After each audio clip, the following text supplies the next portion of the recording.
Mama mea, lume de dor, lacrimile curg izvor, mamă, că asta-i ziua ta și te știu tot singuria, mamă. Singură și necăjită, în căsuța făruită, dar te văd cum stai în părat și mă aștepți, mamă, cu drag, mamă.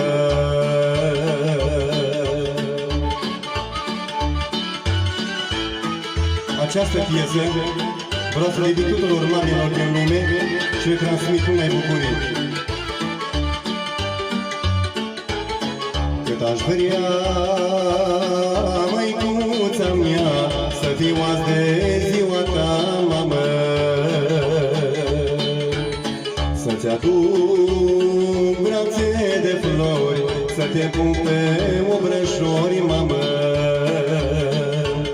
și să te mângâi pe față, că mi-ai dat, măicuță, viață. M-ai crescut, m-ai legănat, de bine m-ai învățat, of, mamă.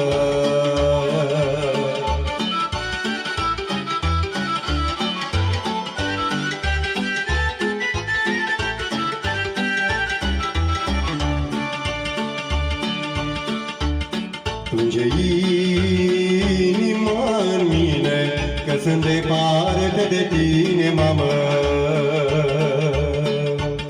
Prin străini în lumea mare, nu pot să-ți aduc o floare, mamă. Dar și la capăt de lume eu te port, mamă, cu mine.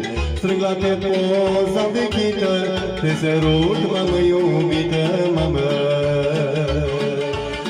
Și suspine gândul meu mereu la tine, că oriunde las în lume, mama tot mama rămâne.